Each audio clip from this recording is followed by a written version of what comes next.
Hello, ladies and gentlemen, boys and girls, and whatever else is watching. My name is Nick, and I have been playing Teenage Mutant Ninja Turtles 2 Back from the Sewers. The Turtles game for the Game Boy. The original one, to be exact. Not the color, not the advance. I decided to play this game for, well, a simple reason. About a year ago around this time I posted my very first video, and it was also a Turtles game that I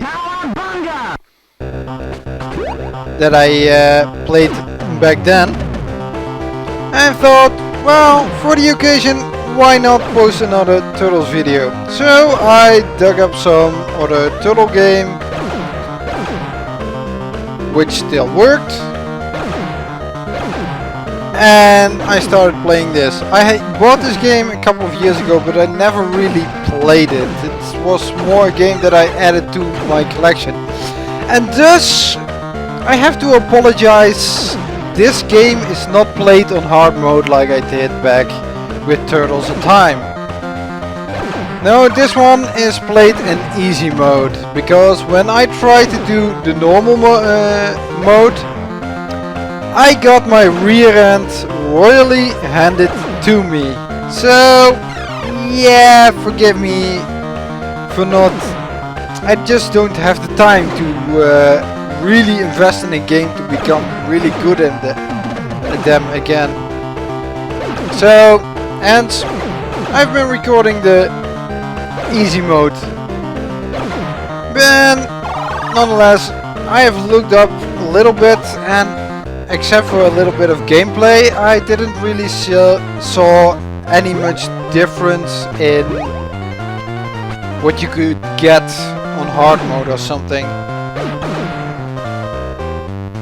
But I could be wrong.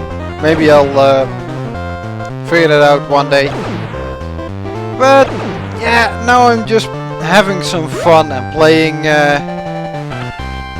this game. Normal mode, there would be a foot throwing the lid of the sewer at you, I think. I don't really remember it very well. Oh no, it was this one. Maybe the other one as well. Ah well. But you might be asking yourself, hey, what's the story behind this game? Just like, it just starts like this and it doesn't really say what the objective is. Are we just going left and right beating up the food? Which would be fine as well. The food does deserve this. But no, the manual actually has a little introduction story, which, if you don't mind, I will read to you right now. Cowabunga! They're back from the sewers! Hey dudes and dudettes, your favorite heroes in a half shell are back for more action against Shredder and the evil Foot Clan. It looks like Shredder is getting pretty frustrated with Splinter's boys. This time he has kidnapped ace reporter April O'Neil, and he is using her to set a trap for the Turtles. Jeez, what else is new? Yeah, sorry, but the bad news is that Shredder isn't alone. Again, what else is new? The evil alien Krang is working with him to plan this ambush, which was par for the course with that series from the 1980s. Between the two of them, this may be the toughest battle the Turtles have ever faced, until Manhattan Project and Turtles in Time come along. Yeah, that's a bit how the story is. Corny, I know. Pretty standard for any Turtles story. because pretty much every episode is them rescuing April, or well, almost every episode. Ooh, thanks! I didn't know Splinter would, oh yeah, I did know Splinter would hole up in a pizza, but oh well, I knew that there was a pizza coming out of it. Here, you have to duck. Easy mode, well, this is relatively easy. You can just duck because he will only jump over you instead of charging. And you can hit his bullets back. So you just have to hit him a couple of times and then hit his bullets back. And also be ready to duck his jumping attack. In normal mode he would change it up once in a while, not jumping, and I'm standing way too close. In normal mode he would also just charge at you, he doesn't jump. And in normal mode, from the windows in the top, there will be foot soldiers dropping plants on you. So you will have to watch that out as well. If you can complete a level without losing a single turtle, you will get a pizza bonus stage, which can refill your life for a bit for the next stage. However, if you do not, if you lose one turtle during the... Yeah, you can again select one of the 4 turtles before every level, which is a nice touch.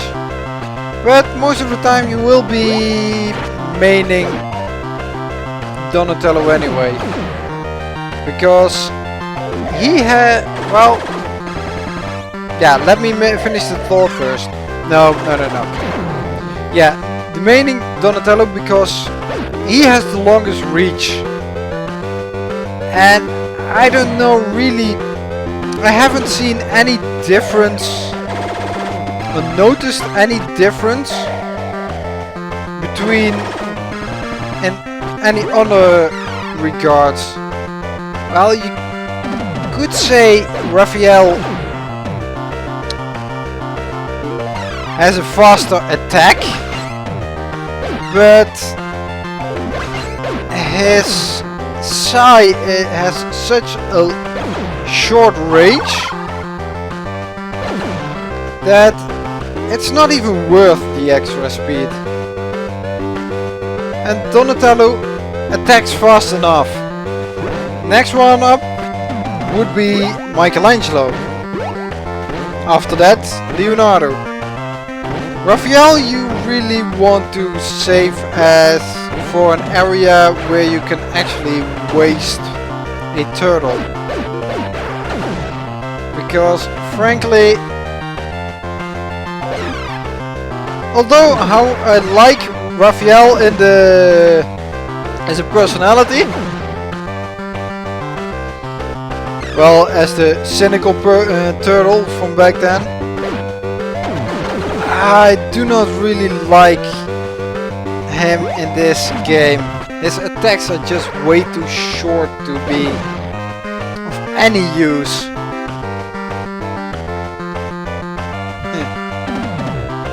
And the driving section, now it should be coming to an end. And after Rocksteady we will be getting Bebop. And you can instantly see what the difference is between Rocksteady and Bebop. Where Rocksteady is pretty much two-dimensional in a fight, Bebop does bring in the isometric perspective and thus gets a 3D, more 3D playing field, which in this game is also the biggest problem. The collision detection isn't that good, and thus this is where I, in the normal mode, never could progress any further. Yeah, I got my rear end royally handed by Bebop. That was a real pain. And with these isometric perspective, or these more 3D settings, you actually have to hit once and then be away really fast, because they, even though they are invincible for a lot longer, it's not that they stay still for long. They actually do a lot of attacks. And the best thing you can do is, yeah, here. All senses, all my senses would say I was safe. And yet you still get hit. It's just the hitbox detection in this game is really weird. And the turtles have not as long a range of attacks. Oh, that's just funny. All of those, yeah, enemies always escape. Yeah, like I wanted to say in the previous level, if you lose a turtle in level, you don't get a bonus game, you get a rescue game. In this game you have to defeat this robot before the time is over, and if you succeed you can get one turtle back, which essentially is gaining another life. On easy mode it's actually pretty easy, as you can see. Just sit here and just hit, duck, and eventually he will go down on its own. In normal mode he has a little bit more attacks, thus you will have to move around a little bit more as well. However, if you stay on the left side you should be pretty safe with whatever attack this robot shoots at you. Man, I have to say also in this game the music is also really nice. But that's what all the Turtles games really have in common. They have actually quite decent music. Catchy, nice to listen to. But maybe that's because I like chiptune music. Or I could learn some of these music. Well, before I put another big foot in my mouth, yeah. I just like the music. Visuals, like I said, the attack, I find it a little bit static, but that has also a lot to do with the limitations of the Game Boy. As you can see, there is a you have legs that have 2 or 3 frames. You have the turtle bobbing up and down a bit, but his entire torso is as still as it can be. I think there's only 1 frame in it, and that's... it just makes it look weird. It's just that. So, yeah, but then again, this is the Game Boy, and I can't really fault it for being a very limited device. So, and if you're wondering on what system I did this, I played this on the Game Boy Player of the GameCube, because on the Super because it gives better visuals, sharper and the likes, because the Super Game Boy, well, it's Super Nintendo, and this game does not have Super Game Boy, well, extras. It doesn't have anything extras. Maybe because that's also by the time that it was originally released. That was 1991, which was very early in the Super Game Boy's lifespan, so, or in the Super Nintendo's lifespan, so yeah. So, as we are now gotten to some menial facts anyway, let's cross some things off from this list, shall we? This is actually a sequel to the very first Turtles game on the Game Boy, which was called Fall of Foot Clan. The game was released in Japan on November 15th, 1991. In America on the December 1st, 1991. And in Europe we had to wait half a year before it would be released. In Europe it was released on May 21st, 1992. Yeah, Europe kinda got the short end of the stick when it came to game releases. Mostly due to the localization process, which required that games would be put out in Spanish, Portuguese, French, Italian, German. I think only the Dutch didn't have a Dutch release. They just did it with the English one. Yeah. Go Dutch, I would say. Then other people would say something else, but yeah. Yeah, like you can see, and like I said earlier, this game is just a scrolling, and the turtles are actually your lives. But I do think it's nice that they allow you to actually choose a turtle at the beginning of each level. So through each playthrough, you can still try out all the other turtles. A good strategy is to wait for those. I was lucky there.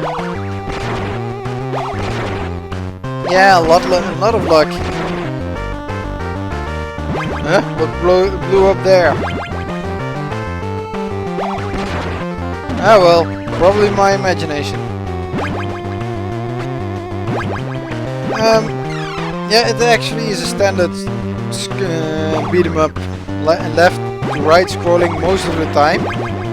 Although, like you saw in the previous level, it does change up, and that's what I really like about this game. No two levels are actually the same. The first level was pretty basic. Walk from left to right. This level has also, or the previous level, I must say first, was a more 3D oriented level with a skateboarding section, which I can really appreciate. And this Foot is also really a dumbass. At least he could do was walk toward me. But then again, yeah. Well, the second level was this skateboarding 3D, a little bit mixing up. This one is not only, well, is again a left to right scrolling, but also has up and down, that you have to go up a higher level and lower level. And now we have to beat up Krang, regular Krang. Yes, we first get a regular Krang. His attacks are pretty easy. I don't know what he does in normal mode, but in easy mode he shoots one blast, then he shoots off a missile barrage, he flies over there, that he will pass over you for 3 times. So just walk from left to right and keep walking, otherwise he will land up on top of you. and third time he will come down, which will get you a hit. You can can have a single hit. After that he shoots one single beam. Don't let your turtle get past the midway point, which I kinda do a little bit wrong, because he does make his path a little bit further towards the midway when you hit him. But Krang is really easy. Unlike Bebop, who was somewhat more difficult. But again, with Krang you should not be too greedy. What kind of sprite is that? No, honestly. What kind of sprite was that? Jeez. Well, no miss. We have a different bonus section now. But don't hit the spikes. Hitting the spikes is never a good idea. And I have no clue what I got there, because I clearly missed that one pizza. Maybe I got a pizza that was spawning just at the time that I got over it. Yeah, must have. Now we get to the fourth stage, and this again is, well, it's pretty much the first level again. Going from left to right. However, you have these actually kind of quick time events with these boulders, because it's always the same pattern. That's pretty much what you get always from Game Boy games. It's always a set pattern. You can pretty much make a muscle memory out of this. But it's something I like. It's more of quick time events, not really beating up enemies, but avoiding obstacles in this time, which makes it again deviate from the original level a little bit. And you have to be careful here. Yeah, you have to wait until those burners are going down, and you pretty much every gap has one. You just have to lure them out by getting close enough. Some of these gaps, however, also contain a pizza that you can use. Well, I think this one or the one after it. Well, one of these gaps contains a foot soldier with a pizza. No, not the. I think it was the previous one. But these are really,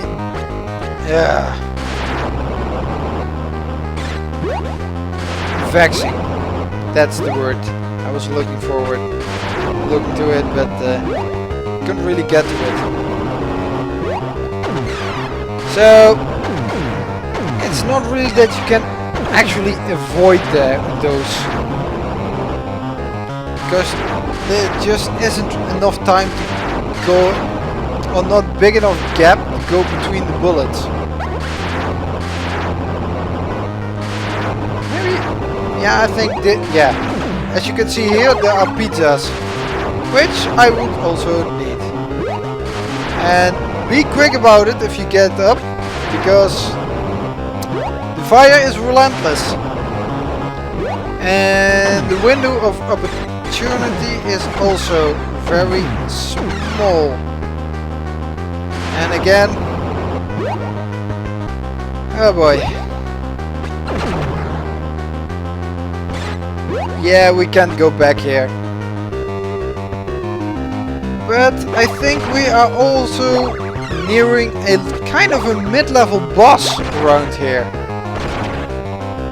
Was it? Yeah, we are now in a part of a sewer, not just the underground. Back in the sewers, yeah. It is back in the sewer, not back from the sewer. Yeah, here we have a mid-level boss. It's the Xenomorph Pizza Monster. Best is trying to, well, stay away from him. Just get a single hit in and not get hit by him. It's pretty much the strategy, but I can't really say I have a very adequate strategy for this, because it's kind of be lucky that he comes up at the right moment, that you're attacking him and he comes up at the right place, that you can have also enough time to get away from his claws, and that you do not land on top of him when you do this kick attack, because the kick attack is pretty much the go-to attack that you have to do. And damn, the sprite is awesome here. Just those eyeballs popping out that's just way too cool. It's just, yeah. But unfortunately, unlike with bosses, mid-level enemies do not have a life health bar, so you really do not know how much of a, how do I say it? How far you are along with defeating him. Luckily you got 2 pizzas here. But looking at the time, I also think this is the end of this episode. I hope you enjoyed this. You enjoyed this game, and hopefully I will see you again in the conclusion of this game. I thank you for watching, and I hope you will be back next time. Bye!